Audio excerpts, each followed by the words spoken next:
everyone, this is Leslie.Ohnstad with ColourArte. Day 3 of the paint pouring that I've been going through today, or that I've been, kind of in the mode. I find that the paint pouring is very releasing. That time when you're watching the color pour over something is mesmerizing and very healing. I'm going to work on 4 kitchen tiles. I have them sitting on top of some Yupo and actually a little canvas underneath it and some freezer paper. So if any paint overflows, I can catch it. I don't really want to waste any paint. What I'm using today is Primary Element Artist Pigments, 3 colors. I've got Kiwi, Jasmine, Stargazer. This is what the bottle looks like. Okay. Available at ColourArte.com, that's ColourArte.com. I've mixed them with some vivid clear enamel, but the pigments will mix in any water-soluble medium. So if you have some acrylic medium at home, you can use it. You don't have to use the enamel. I just like using the vivid clear enamel. This week only, if you place an order for the 4-ounce bottle of the vivid clear enamel and write "supersize me" in the notes to the shipper, they will supersize it to an 8-ounce bottle. That's a new size we're coming out with. It's not even on the website for sale yet, so you would be one of the first people to get it. Okay, this is them mixed up. This is the Jasmine, this is the Kiwi, this is the Stargazer. I guess I'm in some spring colors. It is Easter mode. We're also going to use some white house paint. It's basically Rust-Oleum makes a brand called Painter's Touch. It comes in a 32-ounce can for $8, I think, and 47 cents at my Home Depot here in California. Very nice, nice, clean, bright colors. The black is really black. That's kind of hard to find in like the house paint section, but thinned down with the Floetrol. This is in place of pouring medium. I'm using the Floetrol tonight, and a little bit of water. This is beautiful for doing the paint pouring technique, and still a great price. So I have some white, some yellow of the Rust-Oleum Painter's Touch, and some black. Okay, I'm going to do a dirty pour. I think I'm just going to do one straight dirty pour. I'm not sure if I want to do the corners to do a double like I did yesterday. I think I'm going to try to do just one dirty pour and drizzle it all over. A dirty pour is actually pouring all the colors in one cup and tipping them over. Of course, tipping it over a tip cup is going to be a little bit of a challenge because I have 4 tiles here. I may have to start here and flip it over. That's what I was thinking of maybe doing too, where this goes here to here and this one goes here to here. Maybe I will do 2, but they're not going to be filled up very much because this is a small surface. I think this is going to hold almost as much. I have these little 2-ounce cups that I use sometimes for my dirty pours. You know what? Even though the cup's not pretty, you'll see the color on the top as I pour it in. Let me see if I can find a couple here that have not been used. Okay, I have one that's not been used, so you can see how the colors go in. But I reuse these all the time. The acrylic dries on the bottom, and what little bit of residues on the bottom is not going to taint the next one. And this way I know I'm measuring my paint. So if I'm going halfway, I know I've only used 1 ounce of paint total for the dirty pour. It's a little bit better than just kind of randomly filling up a 5.5-ounce cup, a drinking cup, and you're wasting paint that's going everywhere. And we don't want to waste paint. So in my mixtures here, they're the Vivid Clear Enamel, the Primary Element Artist Pigments, a little bit of water, a little bit of the Floetrol, and the new silicone I got yesterday is the yellow can WD-40. It actually says silicone lubricant water resistant right here on the label. And I've put a couple spritzes in each one of the cups. This is quite a bit of paint. I could probably do several pourings of this. So let's begin. I'm going to put a little bit of black in the bottom of this one. I'm going to start with some yellow in the bottom of this one. So already we know they're not going to turn out exactly the same, even if they have the same colors. I think next to the black, I'm going to put in some of this color Kiwi, this bright green. And next to the yellow, I think I'm going to put in some of this hot pink.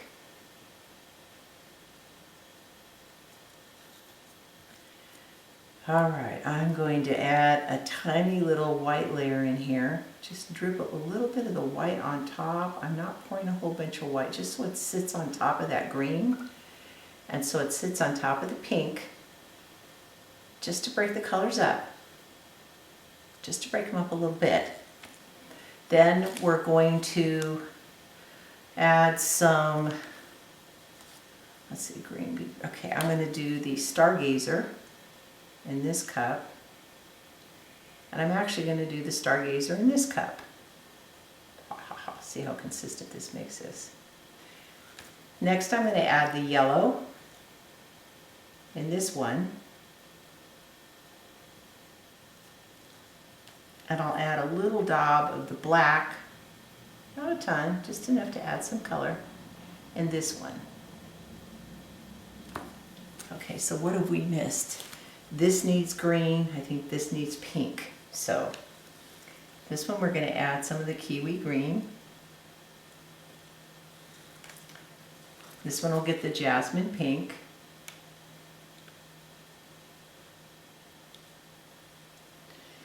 I don't know, so now those are half full. You can hardly tell by the side here. They're about half full, and these are 4x4, 4x4, 4x4, 4x4, 4x4. So I'm wondering if that's really enough to cover all the tiles. I think I'm going to add just a, I don't know if I want to end with white. I'm going to end with a tiny bit of black in here and some green on the top. Kind of where I started with this one. And this one I'm going to end with the yellow, a little bit of yellow on top. But instead of the pink, I have a lot of pink in that one, I'm going to add some more of this Stargazer in here.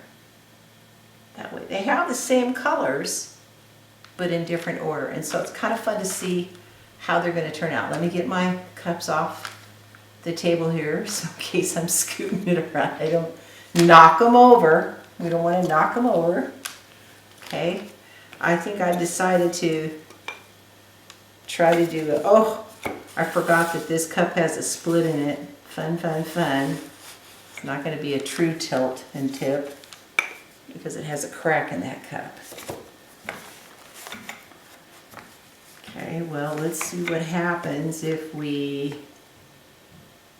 wow.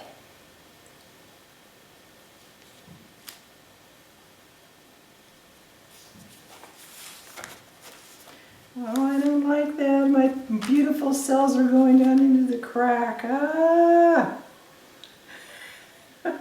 Wonder if there's some way to clamp the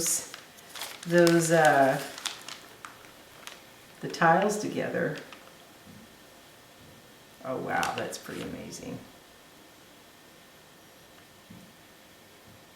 Let me see if I can get a close-up of this. Come on, camera. Let's get a close-up. Scoop this over. Yeah, I had a feeling it's going to be the way I put my paint. Gotta be careful how I do this. Sorry. Sorry. I have to move the paint to the other side because I have a feeling when I move this over, I can tip them over. My apologies, but this is what happens when you're moving live. Okay, so let's take a look at what's happening in this camera here.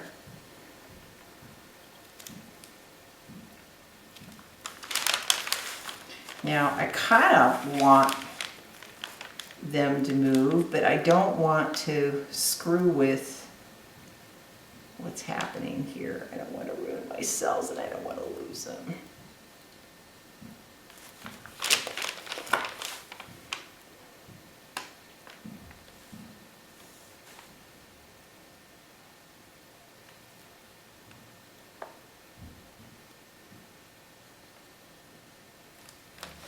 Wow, that's really pretty. Okay, so here's a technique that I didn't get a chance to show you guys the other day. I'm going to attempt to pick up some of this paint that's fallen off. This is Avaible paper that it's landed on. Scoop it up, and then I'm going to kiss the paint, let it connect, and slowly tap and drag. And you see how I'm able to fill in that design right there, okay? I'm going to wipe off my palette knife in between each one so I make sure I'm not getting any kind of tainted color. Now, doing it left-handed is a little bit trickier, but I'm going to try to do the same thing over here.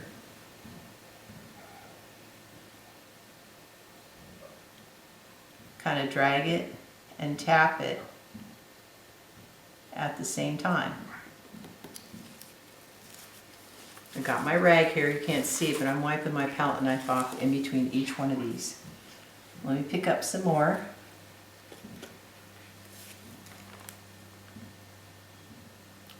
Kind of tilt the knife,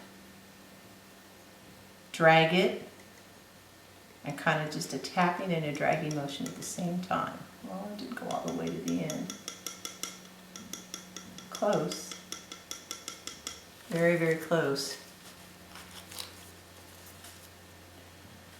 Get this little interesting layer here. Hopefully you guys can see me do this. I'll move it over. I'm going to tilt the knife forward towards the paint so they kiss. Slowly lift the palette knife up and drag and kind of tap it so the color will go over the edge. Great way not to waste your paint. There's some right here I can grab on the edge. It's usually going to match, obviously, right where it falls over. So this is a really fun pattern. Pick it up, put it on the end of the tile. Let me scroll out here a little bit here. Let's zoom out a bit so you can see this. Okay, wow.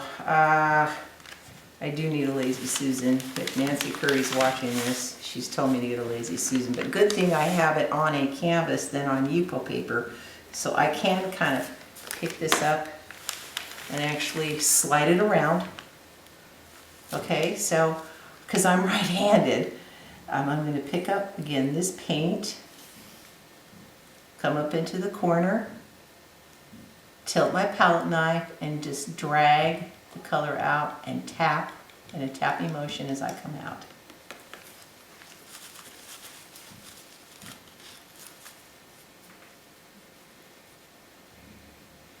Now this has an awful lot of black in it. Oh, here's some color. I don't know if it's enough to really make a difference. But here's some color. I like this pattern right here. I'm making it kiss that other paint, and I'm tapping it real gently as I'm dragging it. You see how I'm able to drag that color all the way out? That is so cool. Just that little bit of paint that dribbled off here, I'm able to reuse and create my patterns. Or let's just enhance them. Because once the cells are forming, I kind of don't want to tilt it too much. I don't want to lose the cells. So I ran out of paint here, I think. So what am I going to use for there? I'll try one more time, go back to the same well and see if I can't find some right here to fill this in. I'm going to tap this color into it. I love watching these cells change. This is so mesmerizing, everybody. Absolutely intense.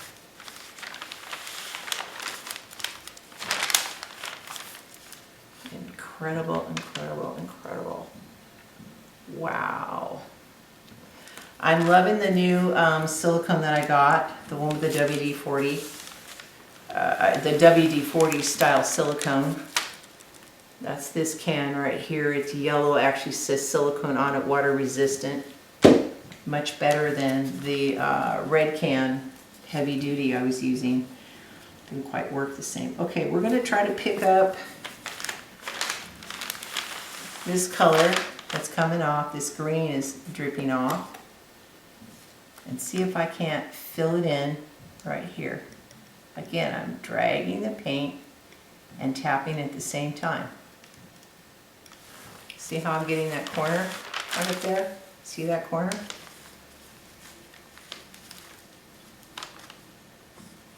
One more time. Repetition is the key, right?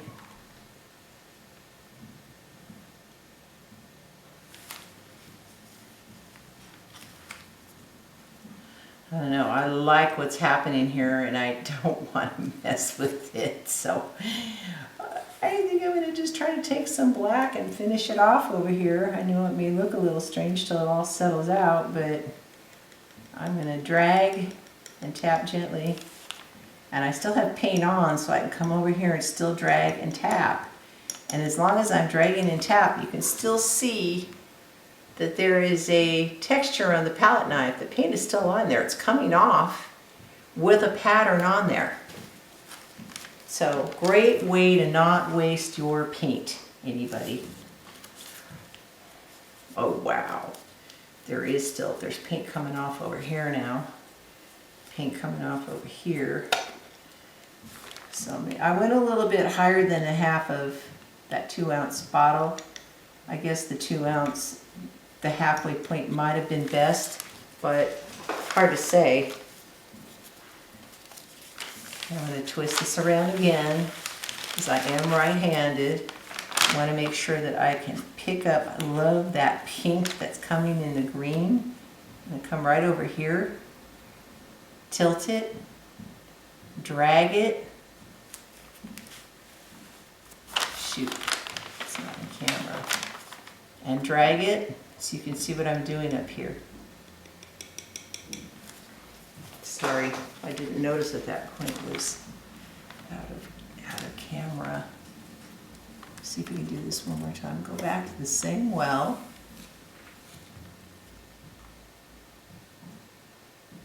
Oh wow, it looks like it's part of it because it is from this exact same pile.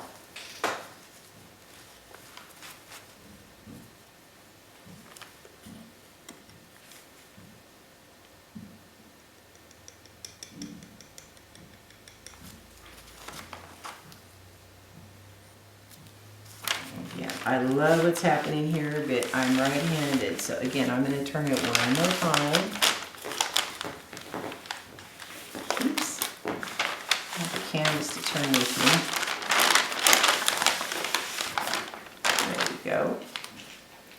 I'm liking this green and black that's coming off, so I'm going to let it kiss right there where the other green was and kind of tap it and drag it at the same time.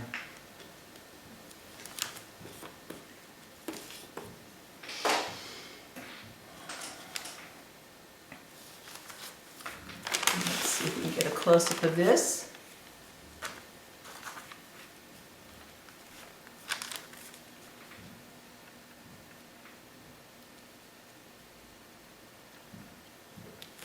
Pretty amazing.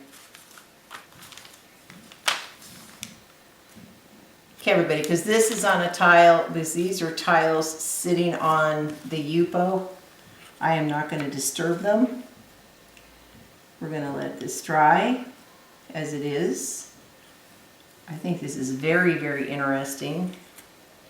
Oh, and incidentally, the vivid enamel works beautiful on tile. It dries gorgeous on tile, as well as with the house paint. So you don't have to worry about it lifting up. That's one reason why I use the Vivid Clear Enamel base, because I was working also on tile, even though I love how this dries. So I use it all the time on the pourings.